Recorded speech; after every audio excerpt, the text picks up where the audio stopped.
Hi, this is Josephine and I'm going to report about simulation in modeling. Often companies are faced with planning production of a new product or building a new factory. Although this may seem like straightforward analysis, managers need to make many interrelated decisions. For example, production of a new product involves decision regarding equipment, scheduling, and control of many manufacturing philosophy.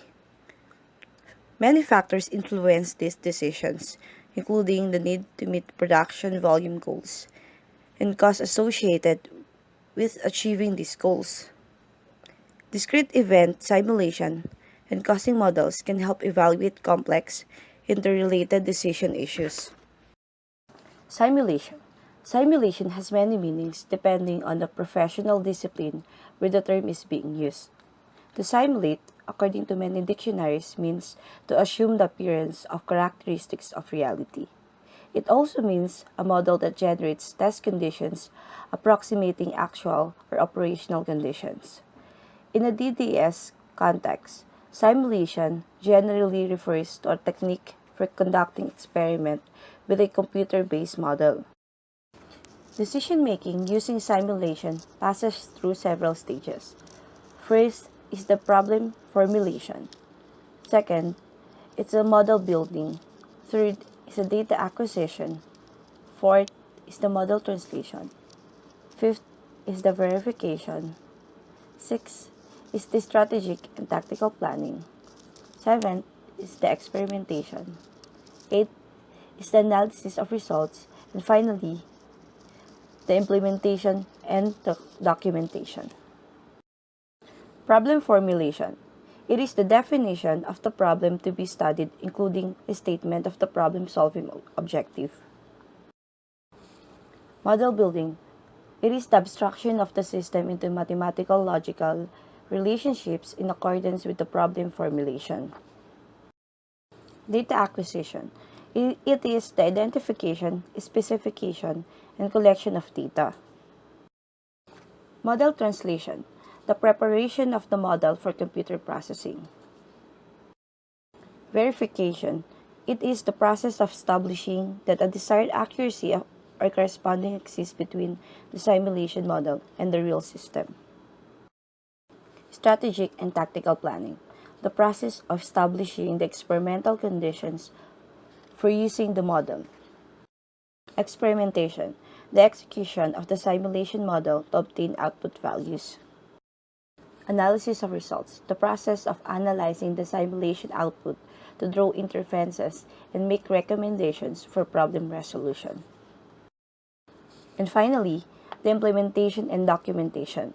The process of implementing decisions results from the simulation and documenting the process and its use. Modeling. One important aspect of simulation process is the model building aspect. Models are descriptions of system. We concentrate on simulation models that are built for use in digital computers.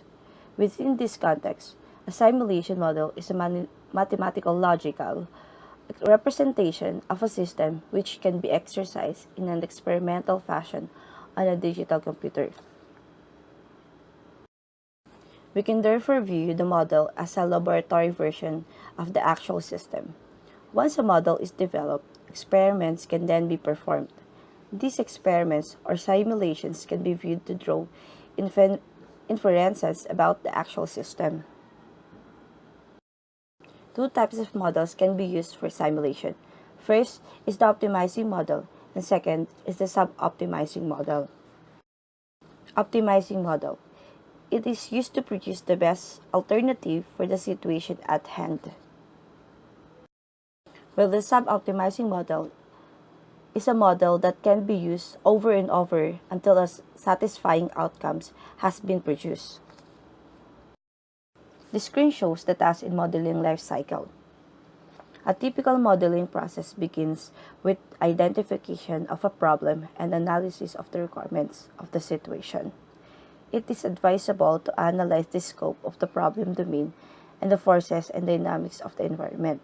The next step is to identify the variables for the model. The identification of the variables and their relationships is very important. One should always ask if using a model is appropriate. If a model is appropriate, then one asks what variables and relationships need to be specified using an appropriate modeling tool. A solution method or methods need to be chosen. Also, analysts need to specify assumptions and make any needed forecast. Forecasting variables or parameters is sometimes part of the constructions of an MDDS. Building MDSS also involves integrating models and other DSS components like data files in data analysis procedures. Model-driven DSS need to be validated, evaluated, and managed. Model validation is the process of comparing a model's output with the actual behavior of the phenomenon that has been modeled. Validation attempts to answer the questions, have we built the right model?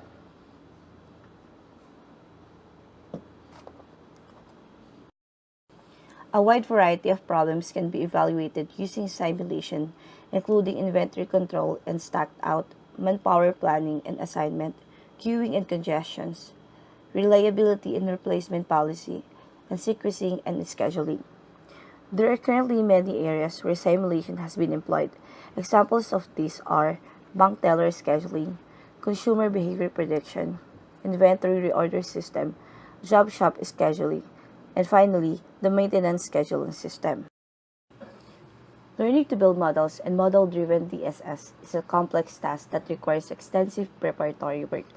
Models are very important components in many DSS, but bad models result in bad decisions. Many models can be implemented quickly using prototyping. Using prototyping, a new DSS can be constructed in a short time, tested, and improved in several iterations. This development approach helps us the effectiveness of the overall design. The downside of prototyping is that a new DSS may be hard to deploy to a wide group of users.